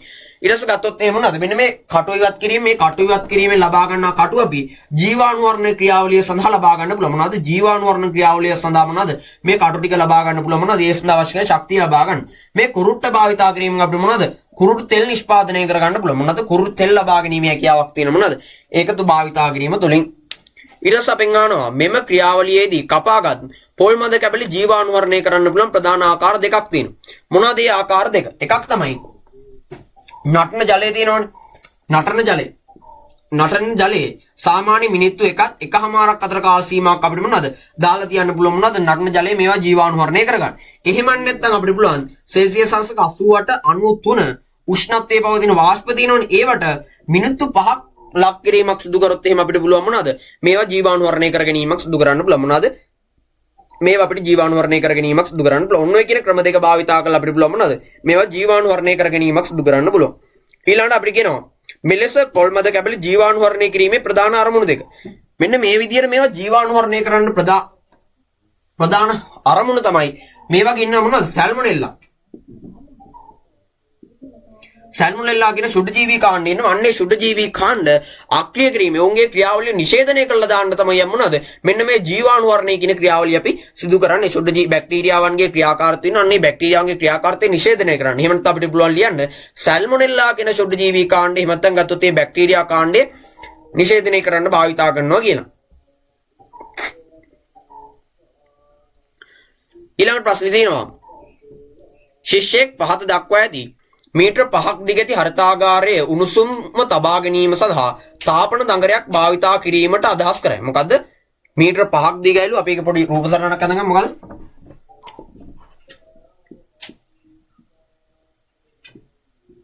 මීටර 5ක් දිගක හරිතාගාරයක් උණුසුම්ම තබා ගන්න අදහස් කරනවලු.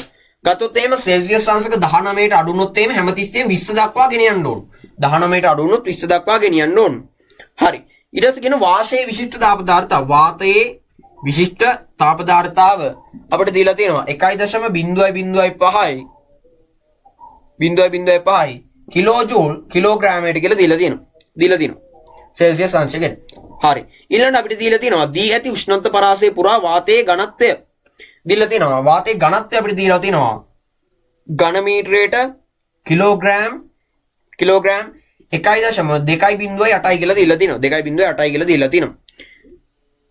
තාපන නගරයක් උපකල්පනය කරන්න. හරි. අපිට කියනවා අර්ධ කවාකාර කොටසේ පරිමාව ගණනය කරනවා. අර්ධ කවාකාර කොටසක් කියලා කියන්නේ මෙන්න මේ කොටසේ. මෙතන අපිට දීලා තියෙන මොනවද? මෙතන උස දීලා තියෙන 0.7ක් විදියට. ඒ වගේම ගත්තොත් එහෙම මෙතන උස දීලා තියෙන මීටර 2ක් දීලා තියෙන. මේ පැත්තට 5ක් දීලා තියෙනවා. මේ අර්ධ කවාකාර කොටසේ මොනවද? පරිමාව හොයන්න කියලා කියන්නේ. මෙතන ගත්තොත් ඒ සිලින්ඩරයක් ගත්තොත් මේ සිලින්ඩරයකින් භාගයක් නේ තියෙන්නේ. සිලින්ඩරයක පරිමාව හොයන්නත් භාවිතා කරනවද? 5r වර්ග h භාවිතා කරනවා. එහෙනම් අර්ධ කොටසක් සඳහා මොකද 2 1 5r වර්ග h භාවිතා කරන්න පුළුවන්. මොකද 2 1 5r වර්ග h භාවිතා කරන්න පුළුවන්. එහෙනම් අපි බලමු 2 1 5 වෙනුවට ගත්තොත් එහෙම 7 22 r වෙනුවට ගත්තොත් එහෙම 0.7 වර්ගය h ගත්තොත් එහෙම මේටනේ ගත්තොත් එහෙම 5යි. ඕක දැම්මට පස්සේ අපිට උත්තරය එනවා. මම උත්තරේ විතරක් දාන්නම්. උත්තරේ අපිට එනවා 3.85යි. කීයද? 3.85යි. ඝන මීටර 3.85ක් එනවා. ඊළඟ ප්‍රශ්නෙන් අහනවා ඍජුකෝණාස්ත්‍රාකාර හරස්කඩක් සහිත ගෘහයේ පරිමාව කොච්චරද කියලා අහනවා. මේ ඍජුකෝණාස්ත්‍රාකාර ඒ කියන්නේ මෙන්න මේ කොටසේ.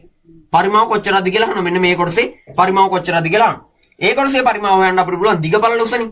ඒතර ගත්තොත් එහෙම මේකේ උස ගත්තොත් එහෙම 2යි දිග ගත්තොත් එහෙම 5යි. ඊට පස්සේ ගත්තොත් එහෙම පළල ගත්තොත් එහෙම මෙන්න මෙතන 0.7යි නේ. මෙතන 0.7යි නම් අනිවාර්යෙන් මෙතනත් 0.7යි වෙන්න බෑ. එහෙනම් මෙතනත් 0.7යි වෙන්න බෑ.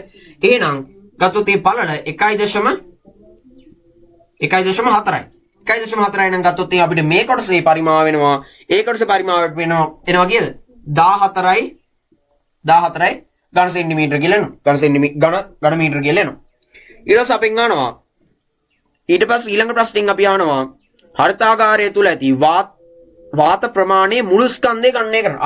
එහෙනම් අපිට කියන මොකද? මේකේ මුළු ස්කන්ධය ගණනය කරන්නලු. මුළු ස්කන්ධය ගණනය කරන්න අපිට දීලා තියෙන මොකද? අපිට දීලා තිබ්බා මේකේ ඝනත්වය දීලා තිබ්බා.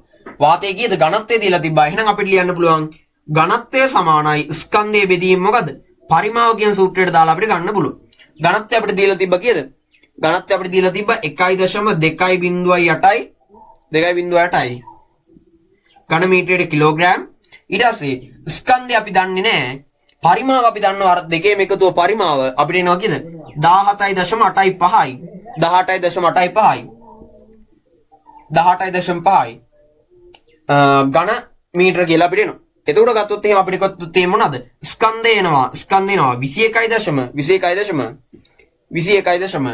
21.5 කිලෝග්‍රෑම් කියලා එනවා. 21.5 කිලෝග්‍රෑම් කියලා අපිට එනවා මොනවාද? මේකේ ස්කන්ධයේ විදියට අපිට එනවා. හරි, ඊළඟට අපිට කියනවා හරිතාගාරයේ උෂ්ණත්වය සෙල්සියස් අංශක 19 සිට 20 දක්වා ඉහළ නැංවීමට අවශ්‍ය වන ශක්ති ප්‍රමාණය කොච්චරද කියලා. ඒ කියන්නේ උෂ්ණත්වය සෙල්සියස් 19 ඉඳලා 20 ඉඳලා 19ට අඩු වෙලා තිබ්බොත් එහෙම නැවත 20 දක්වා ගෙන යන්න අවශ්‍ය කරන ශක්ති ප්‍රමාණය කොච්චරද කියලා. ඒ ශක්ති ප්‍රමාණය හොයන්න අපිට භාවිතා කරන්න පුළුවන් සූත්‍රයක් අපි දන්නවා. එකක් තමයි Q සමානයි mc θ කියන සූත්‍රයට දාන්න පුළුවන්. ඒතර අපි ස්කන්ධය දන්නවා. අපිට ස්කන්ධයව කීයද? 21.56 කිලෝග්‍රෑම්. ඊට පස්සේ වාතයේ විශිෂ්ටතාව ධාරිතාව අපිට දීලා තිබ්බා කීයද? වාතයේ විශිෂ්ටතාව ධාරිතාව දීලා තිබ්බා අපිට 1.05යි සෙල්සියස් අංශකයට කිලෝග්‍රෑමයට කිලෝජූල්. ඊට පස්සේ උෂ්ණත්ව වෙනස එකයිනේ. ඇයි 19 ඉඳලා 20 දක්වා එකයිනේ. එහෙනම් අපිට එනවා ගත්තොත් ඒ මොනවද? මේ සඳහා අවශ්‍ය කරන ශක්ති ප්‍රමාණය අපිට එනවා 21.67යි කිලෝජූල් විදියට එනවා. කිලෝජූල් විදියට අපිට එනවා. ඒ සඳහා අවශ්‍ය කරන ශක්ති ප්‍රමාණය 21.67යි කිලෝජූල් විදියට අපිට එනවා.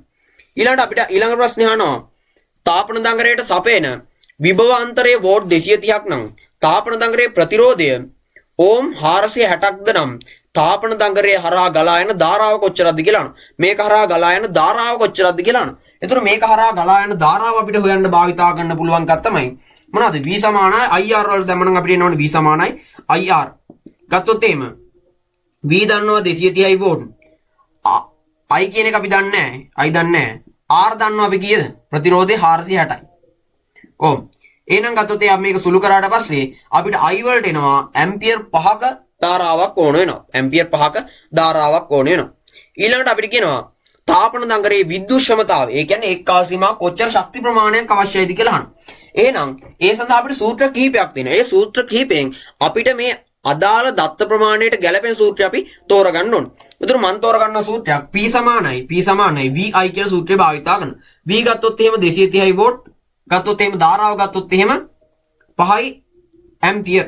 ඒතර ගත්තොත් එහෙම මට මොකද්ද? මට ගත්තොත් එහෙම මොනවද? ක්ෂමතාව වෙනවා 115යි. එදුරු මට ගත්තොත් එහෙම මොනවද?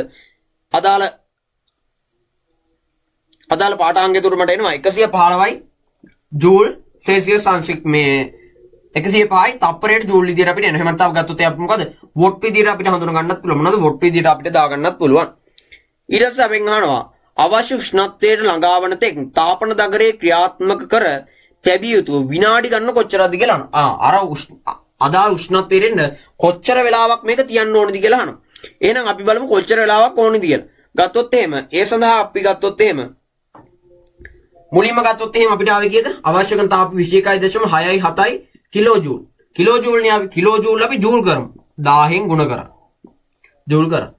ඊට පස්සේ අපිට අවශ්‍ය වෙනවනේ ගත්තොත් එහෙම තප්පරයකට අවශ්‍ය ක්ෂමතාවය අපිට ආවේ කීයද? 115යි ජූල් තප්පරයට.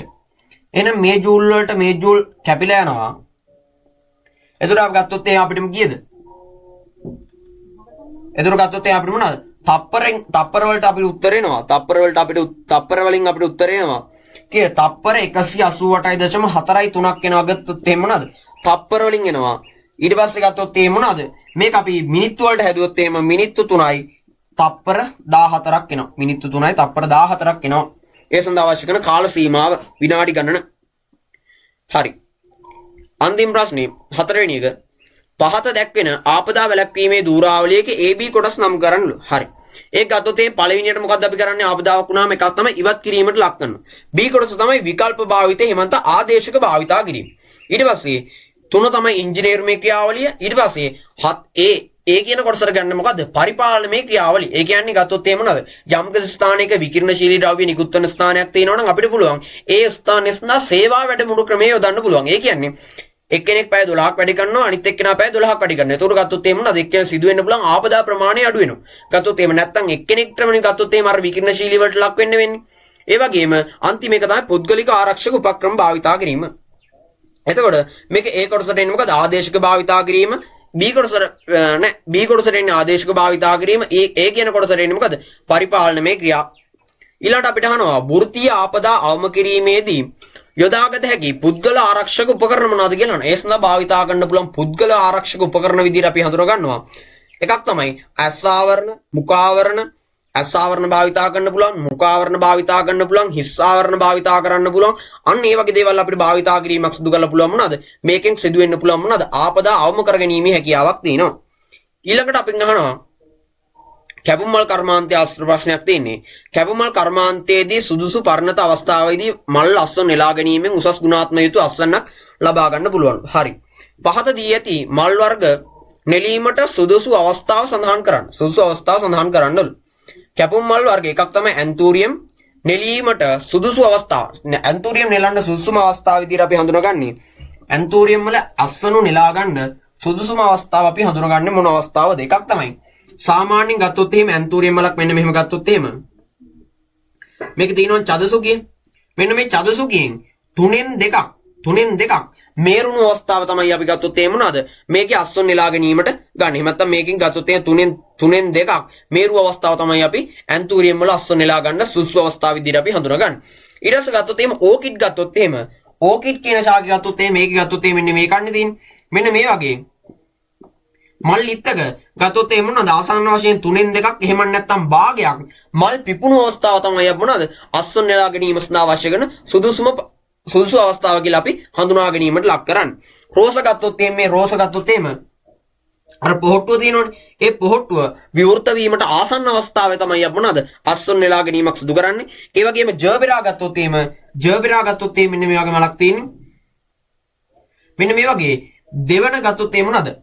මේකේ ගත්තොත් එහෙම මොනවාද? පුෂ්ප මණ්ඩලියේ දෙවන වලය තියෙනවනේ. මේ පුෂ්ප මණ්ඩලියේ දෙවන වලේ මණ්ඩල පුෂ්පිකාවල පරාගදානි තියෙනවනේ. අන්නේ පරාගදානි ටික පැහැදිලි පෙනෙන අවස්ථාව තමයි අපි මොනවාද? ඒ සඳහා සුදුසුම අස්වැන්න නෙලා ගැනීමේ අවස්ථාව විදිහට අපි සලකන්නේ. සුදුසුම අස්වැන්න නෙලා ගැනීමේ අවස්ථාව විදිහට සලකන්නේ. එන්නේ අවස්ථාව තමයි අපි සලකන්නේ.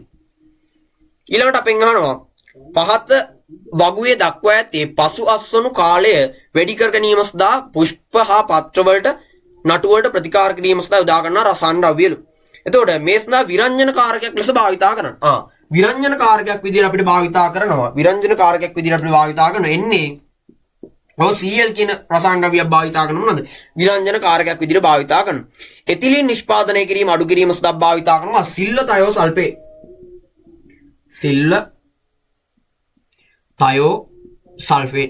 සිල්ල තයෝ සල්ෆේට් භාවිතා කරනවා. විනාකිරි භාවිතා කරන මොනවද?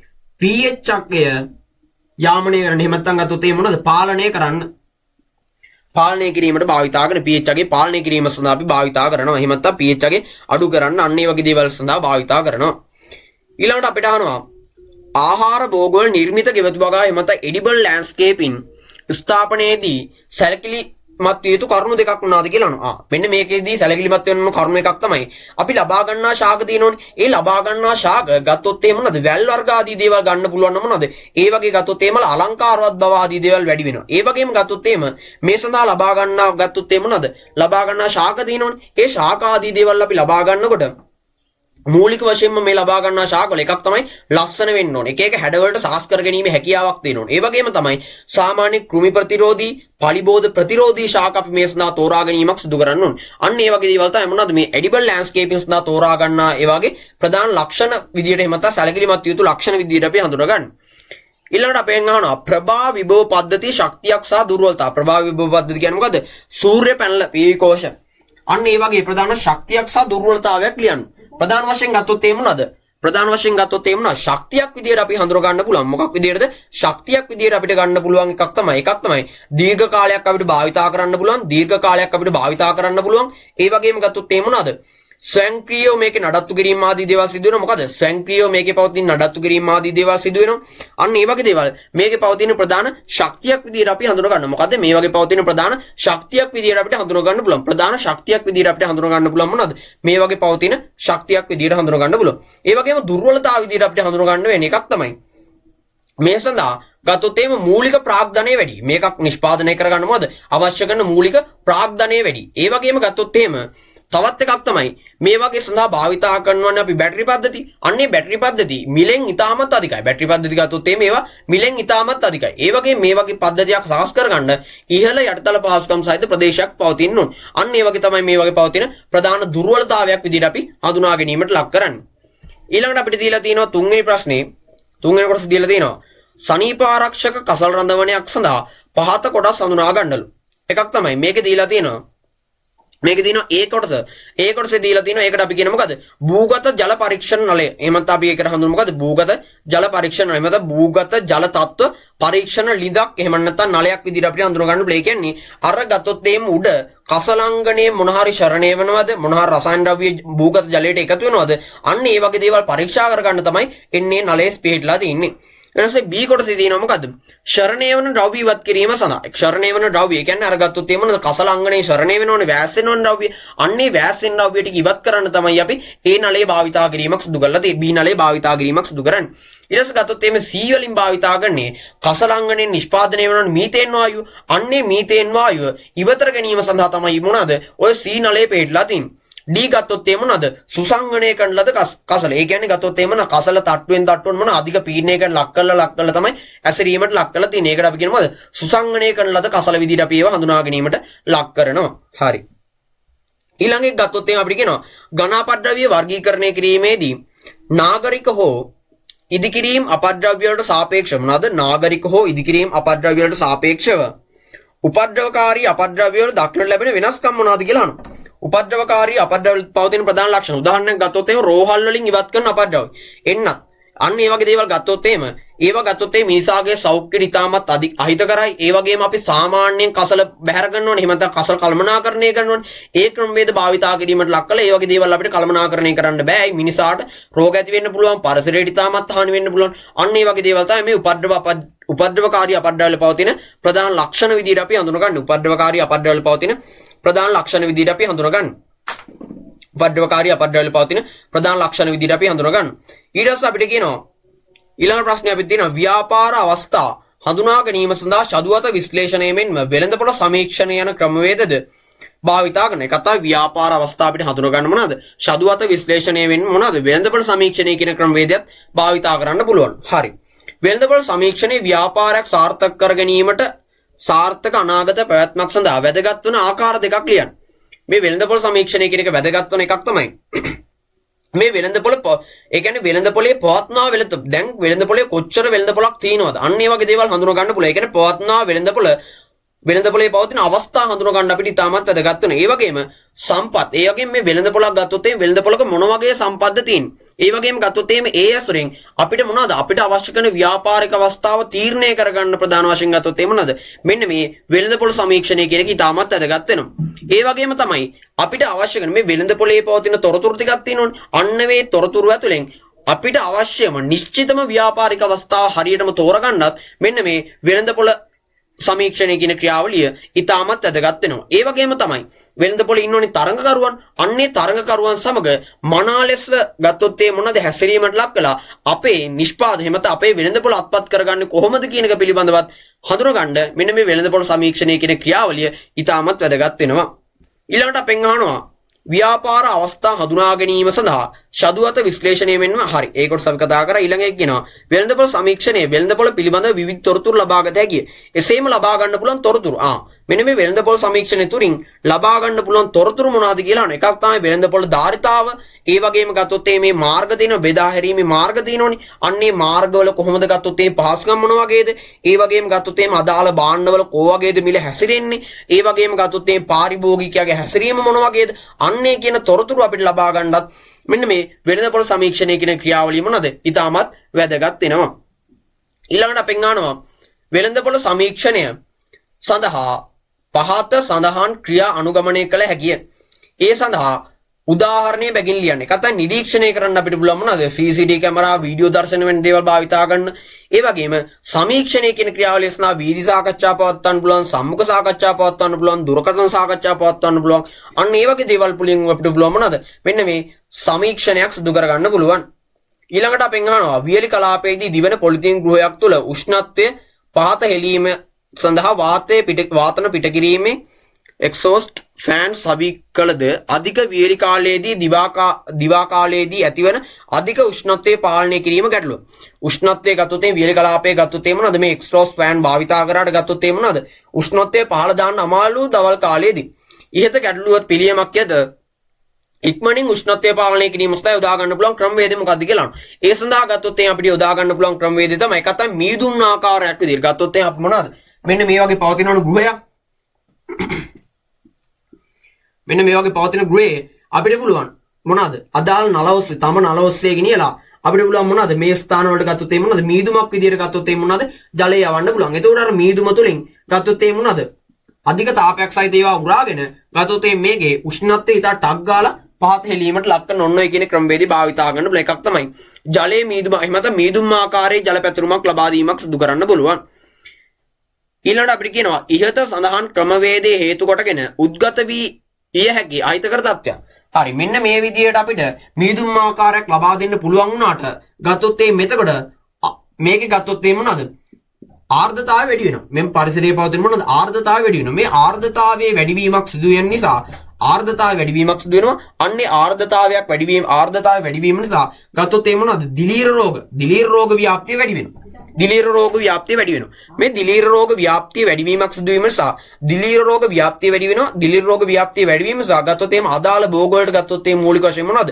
හානි වීමක් සිදු වෙනවා. දිලීර නිසා මොනවද? හානි වීමක් සිදු වෙනවා. ඊළඟට අපෙන් අහනවා ඉහත ක්‍රමවේදයේ හේතුවෙන් උද්ගත විය හැකි අහිතකර තත්ත්වය. ඒක තමයි මොනවද? දිලීර රෝග ව්‍යාප්තිය වැඩි වෙන්න පුළුවන්.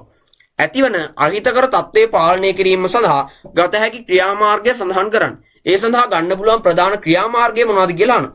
ක්‍රියාමාර්ග මොනවද කියලා අහනවා. ඒ සඳහා අපිට ගන්න පුළුවන් ප්‍රධාන ක්‍රියාමාර්ගය තමයි එකක් තමයි දිලීරනාශක තියෙනවනේ. අන්නේ දිලීරනාශක භාවිතා කිරීමට ලක් කළා. දිලීරනාශක තියෙනවා. ඒ දිලීරනාශක භාවිතා කිරීමට ලක් කළා අපිට පුළුවන් මොනවද? මෙන්න මේ ශාක වලට ගත්තොත් එහෙම නියමිත කාලපරාස වලින් අපිට මොනවද? දිලීරනාශක යොදන්න පුළුවන්. ඒ වගේම ගත්තොත් එහෙම අපිට පුළුවන් මොනවද? අදාළ වගාබදුන් තියෙනවනේ. ඒ වගාබදුන් ආදී දේවල් මොනවද? දිලීරනාශන එහෙම නැත්නම් పూర్ව ප්‍රතිකර්මණයකට ලක් කිරීමක් සිදු කරන්න පුළුවන්. పూర్ව ප්‍රතිකර්මණයකට ලක් කිරීමක් සිදු කරන්න පුළුවන්. ඔන්න ඔය කියන ක්‍රියාවලි භාවිතා කිරීමට ලක් කළා මේ තත්ත්ව අපිට පාලනය කිරීමේ මූලික හැකියාවක් තියෙනවා. ඒතකොට මේ පේපරේ අපි මොකද්ද? මෙතන සාකච්ඡා කරලා ඉවර කරගන්න පුළුවන්.